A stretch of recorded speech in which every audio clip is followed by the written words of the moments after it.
வணக்கம் நண்பர்களே. பொதுவா பார்த்தீங்கன்னா, நாம நெறைய கோவில்களுக்கு சென்று வந்திருப்போம். அதிலும் பார்த்தீங்கன்னா, உலக பிரசித்தி பெற்ற திருத்தலம் ஒன்று அப்டின்னா, திருப்பதி ஏழுமலையான் கோவில் அப்டின்னு சொல்லலாம்.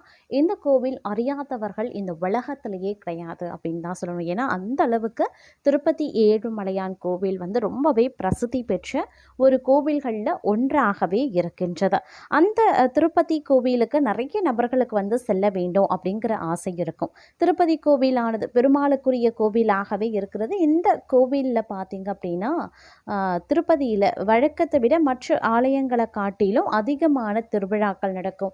லட்சக்கணக்கான பக்தர்கள் வந்து தரிசனம் மேற்கொள்ள ஒவ்வொரு நாளும் வந்து திரளுவாங்க அப்படின்னு சொல்லலாம். அது மட்டும் இல்லாம திருப்பதியில தான் அதிக அளவு பார்த்தீங்கன்னா, செல்வம் காணப்படுகிறது. அதனாலேயே திருப்பதிக்கு சென்று வந்தால் வாழ்க்கையில திருப்பம் ஏற்படும் அப்படின்னே சொல்லுவாங்க. அதனால திருப்பதியில சீனிவாச பெருமாளுக்கு அப்படின்னு தனியாக சிறப்பு சன்னதி அமைக்கப்பட்டிருக்கும்.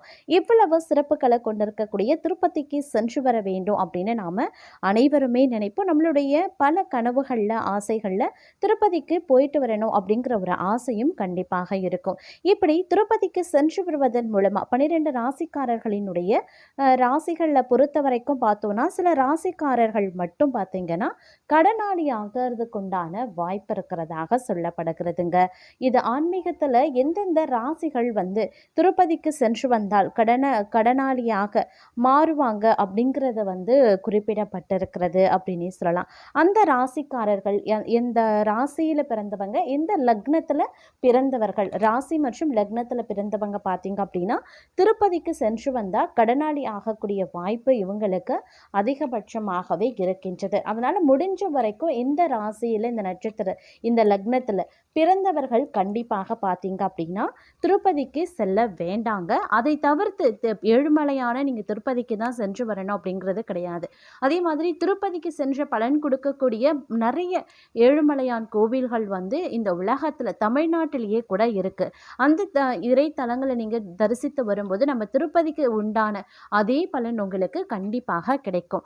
இப்போ வந்து நாம எந்த ராசி எந்த லக்னத்துல பிறந்தவங்க திருப்பதிக்கு சென்று வந்தால் கடனாளியாக மாறுவாங்க அப்படிங்கிறத பார்க்கலாம்.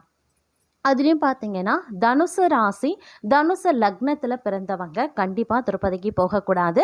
அதே மாதிரி மேஷ ராசி கன்னி லக்னத்தில் பிறந்தவங்க, ரிஷப ராசி துலாம் லக்னத்தில் பிறந்தவங்க, மிதுன ராசி விருட்சிக லக்னத்தில் பிறந்தவங்க, கடக ராசி தனுசு லக்னத்தில் பிறந்தவங்க, துலாம் ராசி மீன லக்னத்தில் பிறந்தவங்க, விருட்சிக ராசி மேஷ லக்னத்தில் பிறந்தவங்க, கும்ப ராசி கடக லக்னத்துல பிறந்தவங்க, மகர ராசி மிதுன லக்னத்துல பிறந்தவங்க, தனுசு ராசி ரிஷப லக்னத்துல பிறந்தவங்க, சிம்ம ராசி மகர லக்னத்துல பிறந்தவங்க, கன்னி ராசி கும்ப லக்னத்துல பிறந்தவங்க, மீன ராசி சிம்ம லக்னத்துல பிறந்தவங்க. கண்டிப்பாக இந்த ராசி லக்னத்தில் பிறந்தவர்கள் எக்காரணத்தை கொண்டும் திருப்பதி ஏழுமலையான் கோவிலுக்கு சென்று வரக்கூடாது. இந்த ராசிக்காரர்கள் பார்த்தீங்கன்னா பிறப்புல இருந்தே பார்க்கும் பொழுது அவங்களுக்கு திருப்பதி ஏழுமலையான் சென்று வரும்போது அவங்க நிச்சயம் கடனாளி ஆவது அப்படிங்கிறது உறுதி. அதனால இந்த ராசி லக்னத்தில் பிறந்தவங்க கண்டிப்பாக பார்த்தீங்க அப்படின்னா திருப்பதிக்கு சென்று வந்தால் மன அமைதி மன நிறைவு எல்லாம் ஏற்படும் அப்படின்னு சொல்வதற்கில்லை. இவங்க வந்து கொஞ்சம் உஷாராக இருக்க வேண்டியது ரொம்பவே நல்லதுங்க. கடன் மற்றும் உடல் ஆரோக்கியம் அப்படிங்கிறது அந்த அளவுக்கு வந்து இந்த ராசி லக்னத்தில் பிறந்தவங்களுக்கு இருக்காது. அதனால நீங்கள் கடன் வாங்க வேண்டிய சூழல் ஏற்படும் அப்படின்னு ஆன்மீகத்தின்படியும் மக்களின் கருத்துக்களாலும் வந்து சொல்லப்படுகிறது. அதனால முடிஞ்ச வரைக்கும் இந்த ராசி லக்னத்தில் பிறந்தவர்கள் வந்து திருப்பதிக்கு அடிக்கடி சென்று வருவதை தவிர்த்து கொள்ளுங்க. 5 வருடத்திற்கு ஒரு முறை 10 வருடத்திற்கு ஒரு முறை அப்படின்னு நீங்கள் சென்று வரலாம். அப்படியே நீங்கள் சென்று வருவதாக இருந்தாலும் கொஞ்சம் வந்து நீங்கள் கவனமாக இருக்கிறது எதற்கும் நல்லது அப்படின்னு சொல்லலாம். அதே மாதிரி திருப்பதி அப்படின்னு சொன்னாலே நம்மளுடைய நினைவுக்கு முதல்ல வர்றது லட்டு தான். அதற்கு பிறகு அங்கு இருக்கக்கூடிய பக்தர்களினுடைய கூட்டம். திருப்பதிக்கு சென்றால் திருப்பம் ஏற்படும் என்ற இந்த வாசகத்தை நம்மால் நிச்சயம் மறுக்கவே முடியாது.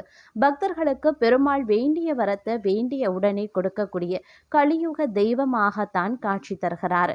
எந்த ராசிக்காரர்கள் திருப்பதிக்கு சென்று வந்தால் யோகம் கிடைக்கும் அப்படிங்கிறத பற்றி இப்போ நாம் தெரிஞ்சுக்கலாம். எந்த ராசிக்காரர்கள் முதல்ல திருப்பதிக்கு போகக்கூடாது அப்படிங்கிற அப்படிங்கிறதையும் பார்த்தோம். இப்போ எந்த ராசிக்காரர்கள் திருப்பதிக்கு பெருமாளை சென்று தரிசனம் செய்ய அதிக நேரம் காத்திருப்பதற்கான காரணம் என்ன அப்படிங்கிறத பற்றியும், இந்த திருப்பதி மட்டும் எப்போதுமே செல்வ செழிப்போடு இருப்பதற்கான காரணம் என்ன அப்படிங்கிறத பற்றியும் அடுத்தடுத்து பார்க்கலாம். பொதுவாக ஒருவருடைய ஜாதக கட்டத்தில் பார்த்தீங்கன்னா சந்திரன் சரியான இடத்துல அமைந்து விட்டால் அவர் கட்டாயம் யோகக்காரனாகத்தான் இருக்க முடியும். நம்மளுடைய இந்திய நாட்டில் சந்திரனினுடைய தாக்கம் அதிகமாகவே இருக்கக்கூடிய பகுதி திருப்பதி மலை தான். அதாவது சந்திரனினுடைய ஒளிக்கதிர்கள் அதிகமாக படக்கூடிய இடம் அப்படின்னு சொல்லப்பட்டிருக்கிறது.